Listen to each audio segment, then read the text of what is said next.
تھی کہ بلاول بھٹو زرداری جائیں گے ایس سی او کی میٹنگ میں، تو کچھ بات چیت ہوگی، شاید ٹریڈ وغیرہ اوپن ہو یا کوئی اس طرح کا بات ہو، شاید سوری کر لیں جو انہوں نے پچھلے بیان دیے ہیں بلاول صاحب نے عجیب عجیب قسم کے، تو شاید اس پہ وہ کچھ بات چیت کر کے وہ صلح صفائی جو ہے کہتے ہیں وہ ہو جائے. لیکن لگ پھر وہی رہا ہے کہ ایک بار پھر جس طرح کا آج بلاسٹ ہوا ہے اور جس طرح کا اٹیک ہوا ہے انڈین آرمی کے اوپر، تو پھر ایک بار بات بگڑتی ہوئی دکھ رہی ہے. بالکل لگ تو اسی طرح رہا ہے. اس کا سلوشن ہونا چاہیے، جلدی سے جلدی نکلنا چاہیے. دونوں ممالک کو پاکستان کو اپنے صاف ہاتھ دکھانے پڑیں گے ٹو موو فارورڈ کہ what is their plan. They are either involved or they are not involved. The clock is ticking. میرے خیال میں تو بہت جلدی ہے because اس پہ فیصلہ بتانا چاہیے کہ we are not involved in it or something. میرے خیال میں ہونا بھی نہیں چاہیے، کیونکہ اس وقت میں سمجھتا ہوں کہ پاکستان کے سارے لیڈران اور ہماری فوجی قیادت بھی یہ سمجھتی ہے کہ بھارت کے ساتھ ریلیشن شپ ٹھیک ہونا چاہیے. اس میں اور یہ بڑی پرانی خواہش ہے، باجوہ صاحب کی بھی خواہش تھی، ٹرائی کرتے رہے وہ بھی، لیکن یہ کہ آپ کو مسلسل اس پہ ٹرائی کرنے کی ضرورت ہے.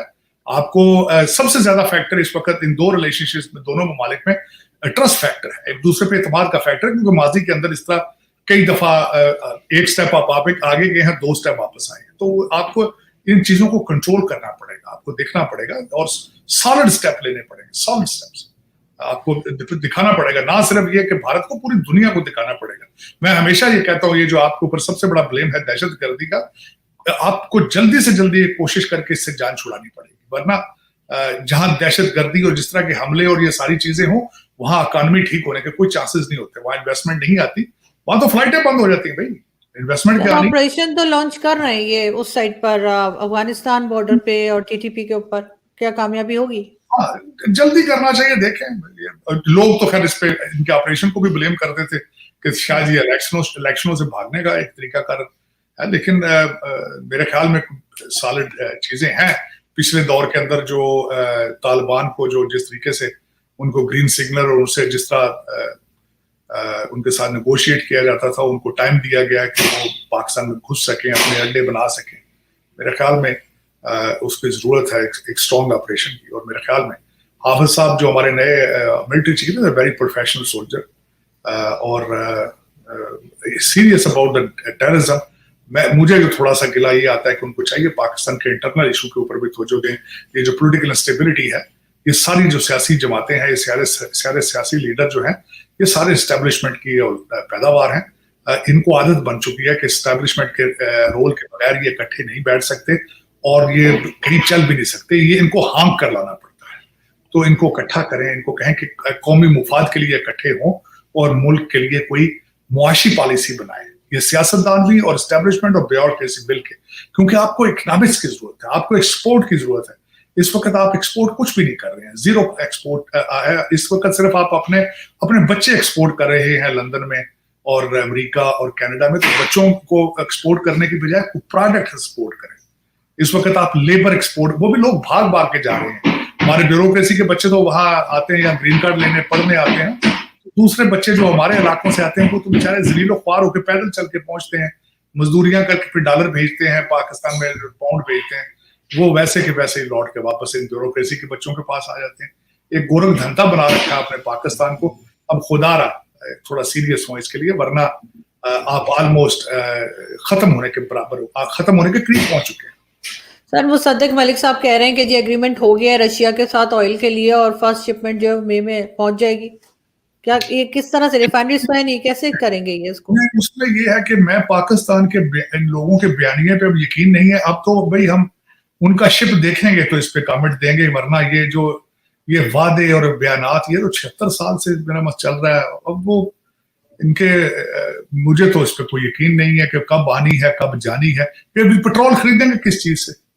میرے بھائی کوئی پروڈکٹ ہے ان کو دینے کے لیے ان کے پاس؟ کوئی ڈالر ہے ان کے پاس؟ سعودی عربیہ سے تو ڈیفرڈ پیمنٹ پہ آ جاتی ہے، رشین تو کیش پہ دیں گے. بالکل ان پہ اعتبار کریں گے. تو ملک صاحب پتہ نہیں ان کو کیا دیں گے، آگے سے ٹماٹر دیں گے یا آلو دیں گے، کیا دیں گے. لیکن سر وہ بھی تو نہیں ہے ہمارے پاس، ٹماٹر آلو بھی نہیں ہے، وہ بھی باہر سے ہی آ رہے ہیں. تھینک یو، میں تو صحیح آپ کہہ رہی. لیکن دیکھیں نا، ہو سکتا ہے ان کو گانے سنا دیں، دو کہ بھی 2 کنٹینر آ جائے گا، بھائی ہم کراچی 2 گانے سنا دیں گے آپ کو، کیا پتا ہے کوئی اس طرح کی ڈیل ہو ان کے ساتھ. لیکن یہ کہ اب اس وقت حالات بہت خراب ہیں, اتنے آسان نہیں ہیں. ابھی تو 10 روپے لیٹر ابھی جو بڑھایا ہے انہوں نے, اس کا ابھی شاک ویو تو ابھی تک پہنچا نہیں ہے آپ کو, وہ پہنچنے والا ہے. مہنگائی کا ایک نیا طوفان آئے گا, اور اس میں کئی لوگ بلبوں سے ہٹ کے موم بتیوں پہ آ جائیں گے. یہ حالات بڑے خراب ہو گئے. کیونکہ سر ہو سکتا ہے سب صرف عید کا انتظار ہے, عید گزر جائے گی تو پھر اس کے بعد, حالانکہ بہت سے لوگ اس وقت بھی عید نہیں منا رہے جو حالت ہے ملک کی.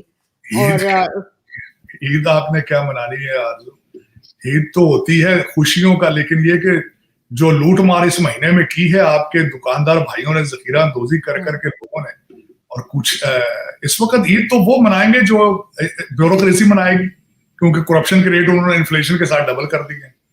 ان کی لاٹریاں ہیں وہ جن کے ہاتھ, اور فلور ملوں والے منائیں گے عید جو پھینکنے والا آٹا جو ہے بیچ رہے ہیں. تو چند لوگ منائیں گے جن کا ہاتھ چل رہا ہے. دوسرا غریب کا بچہ تو خاص کر, میں دکھ ہے, افسوس ہے, میری دعائیں ان لوگوں کے ساتھ جو نوکریاں کرتے ہیں. دیکھیں دکاندار ہے, 5 روپے کی چیز جب مہنگائی ہوتی ہے فوراً 15 روپے کی کر دیتا ہے. تنخواہ تو نہیں بڑھتی نا. اور خاص کر میرے پاکستانی بھائی جو رشوت لینے کے قابل نہیں ہیں, میری دعائیں ہوں. اور جو رشوت لیتے ہیں وہ بھی ریٹ ڈبل کر دیتے ہیں فوراً. تو میرے ان بھائیوں کے لیے آج بڑے دل کے گہرائیوں سے دعا ہے, اللہ تعالیٰ آپ پہ آسانیاں پیدا فرمائے آپ کے لیے. ان کی عید نہیں ہوگی جو بیچارے جابیں کرتے ہیں, اور ان کی جابیں ایسی ہیں جس میں رشوت نہیں لے سکتے. میری ان کی دعائیں ہیں. بالکل ایسا ہی سر, میرا تو آج بڑا ارادہ تھا کہ ہم بڑا ہنستا مسکراتا شو کریں گے اور کچھ بات کریں گے, لیکن آج جموں کشمیر میں جو ہوا ہے اس کے بعد سے ایک دم شو سے پہلے تو بہت ہی دل اداس ہے. اور اس کے بعد پھر بھی ہم عید کا شو کریں گے انشاءاللہ, ہم کل کر لیں گے. میں خود بلکہ آج بڑا خوش اچھے موڈ میں بیٹھا تھا کہ آج ہم عید کی بات کریں گے, ہم عید کی مبارکیں دیں گے. آج میں بتانا چاہ رہا تھا کہ اسلام کے فنڈامنٹلز کیا ہیں, اس کو کس طرح سے ہم نے غلط اس کی ایکسپلینیشن کرتے ہیں, غلط بات ہے. میرا بڑا دل تھا اس سب کو بتانے کا, لیکن افسوس, لیکن یہ کہ میں پھر بھی آخر میں جو لوگ اس حادثے میں مرے ہیں ان کے لیے دعا کروں گا, ان کے بچوں کے لیے, ان کے ماں باپ کے لیے, بھارت کے لیے دعا کروں گا, پاکستان کے لیے دعا کروں گا کہ اللہ تعالیٰ ان ملکوں میں حالات اچھے کرے اور ایسے واقعات نہ ہو. ایسے واقعات, کسی ماں کے بچے نہ مرے, کسی بچے کے ماں باپ نہ مرے. بالکل میں دعا کروں گا, دل کی گہرائیوں سے دعا کروں گا. دیکھیں آج وہ دکھ, بھوک اور خون کا کوئی مذہب اور رنگ نہیں ہوتا. بالکل دنیا میں جو بھی انسان پیدا ہوا ہے وہ ایک قیمتی جان ہے, قیمتی انسان ہے. کسی کی دنیا ہے وہ پوری دنیا